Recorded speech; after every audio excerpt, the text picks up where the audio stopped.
नमस्कार, मैं हूं पूर्वी राय।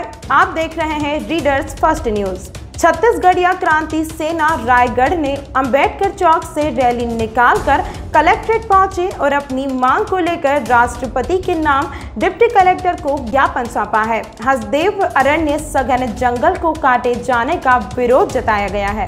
छत्तीसगढ़िया क्रांति सेना रायगढ़ के जिला अध्यक्ष फूलराज मिरी ने बताया कि हंसदेव का जंगल सैकड़ों वर्ग किलोमीटर में फैला है। इससे जीवनदायिनी कहा जाता है, जिसे केंद्र सरकार और राज्य सरकार की मिली भगत कर पूंजीपतियों को लाभ दिलाने की मंशा से खनन के लिए दे दिया गया है और हंसदेव जंगल को काटा जा रहा है, जिसका छत्तीसगढ़िया क्रांति सेना विरोध कर रहे हैं। छत्तीसगढ़ क्रांति सेना के सदस्यों ने कहा है कि हम छत्तीसगढ़ के मूल निवासी हैं। 5वें अनुसूचित जिलों में सैकड़ों वर्ग किलोमीटर में फैले अत्यंत सघन जंगल हसदेव अरण्य के सैकड़ों साल पुराने वृक्षों को रात के अंधेरों में निर्ममता पूर्वक काटा जा रहा है। जीवनदायिनी हसदेव नदी की घाटियों में विस्तृत इन अत्यंत घने जंगलों को देश की प्रकृति विज्ञानी भारत के मुख्य श्वसन अंग फेफड़े की उपाधि देते हैं। मानवीय सभ्यता के प्राण तत्व इन जंगलों को महज जमीन के नीचे दबे कोयले के लिए एवं निजी खनन कंपनियों को मुनाफा पहुंचाने के लिए बेदर्दी से नंगा किया जा रहा है। छत्तीसगढ़ महतारी के गर्भ में अनेक खनिज पदार्थों का प्रचुर भंडार है, आज उन्हीं के दुर्भाग्य का कारण बन चुका है। रत्न गर्भा छत्तीसगढ़ महतारी के शरीर को धन लौलूप पूंजीपतियों और उनके संरक्षक सत्ताधीशों के द्वारा हर रोज नोचा खसोटा जा रहा है। ऐसे में हंसदेव के जंगलों में हजारों वर्षों से निवासरत मूल निवासियों, लाखों वनचरों, जीव जंतुओं, फ्लोरोफोना इकोसिस्टम के ऊपर जीवन मृत्यु का भयावह खतरा मंडराने लगा है। छत्तीसगढ़िया क्रांति सेना जल, जंगल और जमीन को बचाने के लिए लगातार कार्य करती रही है और आगे भी करती रहेगी। आज पूरे प्रदेश के सभी जिले के कलेक्टर और छत्तीसगढ़िया क्रांति सेना ने ज्ञापन सौंपा है। मांग पूरी नहीं होती है तो आंदोलन किया जाएगा। कानून का सिर्फ जनता के लिए होते, सरकार के लिए नहीं होएगा।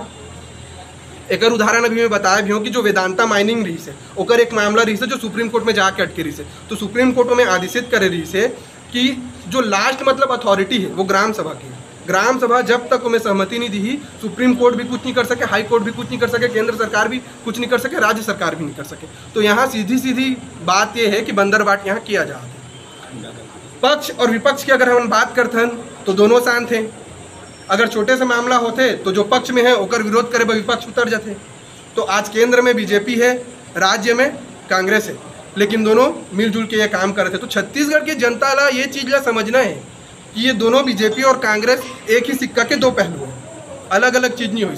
हर 5 साल में सिक्का ला उछाला जाते और सिक्का जब गिरते तो एक पहलू ऊपर आते, कांग्रेस या बीजेपी, लेकिन दोनों मिल के ही हर चीज़ ला अंजाम देते। तो छत्तीसगढ़िया मन ला ये चीज़ ला सोचना, समझना, गुनना है अपन आने वाला भविष्य के लिए। और अगर ये हसदेव के मामला में अगर जनता आज नहीं जागी तो आने वाला समय में भयावह परिणाम देखे लगी। पर्यावरण असंतुलन, मानसून अनियमित हो जाही, वो एलिफेंट कॉरिडोर है, जितना वहाँ जीव जंतु हैं वो मन भी मतलब वहाँ से मन पलायन करना पड़ी, आदिवासी मन तो करना ही पड़ी। आज किस तरह से विरोध जताएगा? आज के हमारे वो हर एक हिसाब से छत्तीसगढ़िया क्रांति सेना पूरा प्रदेश भर में हर जिला में 12 बजे कलेक्टर ला राष्ट्रपति के नाम में ज्ञापन दे, पत्र दे और मैं अपन के विरोध जता है और अल्टीमेटम दे। ये एक सांकेतिक कार्यक्रम रही आज के, हम सांकेतिक संकेत दे हन। अगर में राज्य सरकार और केंद्र सरकार अगर कड़ा निर्णय नहीं ली तो हम रोड में उतरबो। और क्रांति तो खून मांगते, हम अपन खून देवर तैयार हैं और जरूरत पड़ी तो अपन भी खून बहाबो और पूंजीपति मन के भी बहाबो। ये हमारा अल्टीमेटम है जो हार चलते। इस विषय को लेकर रैली निकाल के ज्ञापन सौंपा गया, क्या मांगे आप लोग? मैं सब पहले मोर परिचय बता देता हूँ। मोर नाम फूलराज मिरी छत्तीसगढ़िया है। मैं अभी छत्तीसगढ़िया क्रांति सेना के रायगढ़ जिला अध्यक्ष हूँ।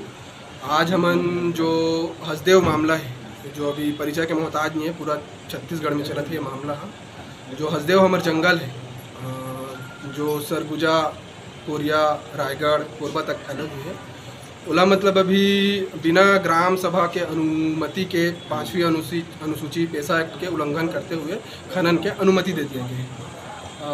हसदेव जंगल जिसमें बांगो डैम बने हैं, जो 2.5 लाख हेक्टेयर सिंचाई भूमि ला पानी देते, जो कैचमेंट एरिया है, जहाँ मतलब जैव विविधता बहुत भरे हुए हैं, समृद्ध है।